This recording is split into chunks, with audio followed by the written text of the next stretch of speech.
This morning in the Springer Mountain Farms kitchen, Chef Marcus Willis from the Parkway Pourhouse is going to show us a recipe that might save our bellies a little bit during this holiday season. Here to give us more information is Chef Marcus. Good morning. Good morning. Thanks for joining us. I'm glad to be here. All right, so we were talking that we always gain, it seems like 5 and 10 pounds during the holidays. At least, yes. So this is a great dish that we can make at home or, of course, come grab at the Parkway Pourhouse. Absolutely. That's going to kind of be a little bit healthier. So tell us what we're doing today. Well, we just have a nice sauteed broccolini with pan-seared Springer Mountain Farms chicken breast. You can find it in your grocery store. I typically buy the whole chickens and cut them up myself. A butcher usually be happy to do that for you. Just Hey, just I'm nice ready. and easy. I'm ready. All right, so right. go ahead and get us started and All talk right, us so through the we'll process. start here. We've got our, we use an airline chicken breast at the restaurant, which just means it still has the little drumette attached there. So we'll season that with a little bit of salt and pepper. So the Parkway Pourhouse is recently opened. You've only you opened in what, August? Is that right? Yep, late August. All right, so I think a lot of people at home, a lot of home chefs, might be a little nervous about broccolini because they don't know what to do with the stem. Sure. So talk us through some tips and tricks. So what I do is I'll get a pot of water boiling and get it to a rolling boil, heavily salted, and drop it in there till it gets to be this bright green color. And I pull it out of there and cool it off immediately to stop the cooking. Yeah. And that way you can hold it till you're ready for it. And it should be relatively tender at that point. So then I just add a little bit of oil in the pan, get it good and hot, and sweat it a little bit, get it back up to the temperature we like, nice and warm. A little salt and pepper. And I like to hit mine with a little bit of white wine. Ooh, that sounds good. So a little bit of acidity helps it out. And just let that reduce till it's kind of a syrupy consistency. It'll add a little flavor for you. You know, I have to disagree with Emerald. He says not to use any kind of wine that you wouldn't drink yourself. I disagree with that. I just get the cheap stuff to cook with and drink the nice stuff. Absolutely. But still, it's nice to have a glass. I of wine I do around the while little for you, little That's for right. me. That's right. So once we've added our wine, you just want to let it reduce. You can see these bubbles getting a little bit larger. Let it reduce to a syrupy consistency.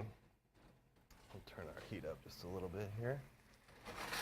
I love the smells. You can really smell that. And like you mentioned, you want to make sure that your onions are going to be a little translucent. Right. Translucent. I can't say that word correctly. And then talk about how you know when this is ready. Once you put the white wine in, Okay, so you mentioned the bubbles getting bigger. Right. What are we looking for? So as you tilt the pan, you can see that the liquid is getting much thicker. So at that point, once you're there, we want to add a little bit of unsalted chicken stock. You definitely want to get the unsalted stuff because the stuff that already has salt in it can make your sauce way too salty, and hard to eat. So we add our chicken stock, and basically we're waiting for it to do the same thing all over again, like we did with the wine. We just want it to reduce to a syrupy kind of like a consistency. layering process. That's right. And I like to throw some fresh herbs in there for color and flavor. Perfect. So talk to me a little bit more about the Parkway Pourhouse. We kind of talked about the menu. You're open pretty much every day, 11 to 11, lunch and dinner. What's the atmosphere like? What type of experience can people expect? It's just, we've got plenty of opportunities if you'd like to watch the game or anything like that. There's not a seat in that place where you can't see a television, but it's just a really, really warm, lots of wood everywhere, low light, just a really nice, inviting atmosphere. We do have a full bar with 24 taps, as many local as we can get on there. Chattanooga it's just in the perfect location. We have access to so many farms and so much great produce, things like that. It's almost just too easy to use local ingredients. So we try to do that whenever possible. That has to be a dream come true for a chef, right? Absolutely, absolutely. The only thing we don't get locally is we get our bread from New Orleans, from the oldest distributor there of po' boy bread. This is our final step. So we've got our sauce nice and thick. We've taken it off the heat. And I like to add a little butter because everything is fine in moderation, right? Everything's better with butter, right? Right. And the butter's not only going to tighten the sauce up a little bit, but it's going to give it a nice sheen as well as really good richness. Right. A little bit. So So now when our you're sauce mixing is done.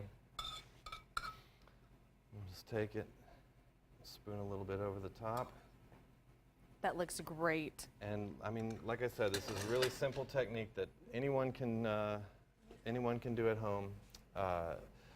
But you know, it's like, let's say you have a little date night at the house or something like that. It's a nice, the sauce is a nice way to add a little bit of flair to it that makes it kind of restaurant quality without having to go out. All right, I love it. Chef Marcus, thanks so much for joining us, and My thanks for pleasure. showing Thanks us this for having dish me. to save our bellies during the holidays. All right, good deal.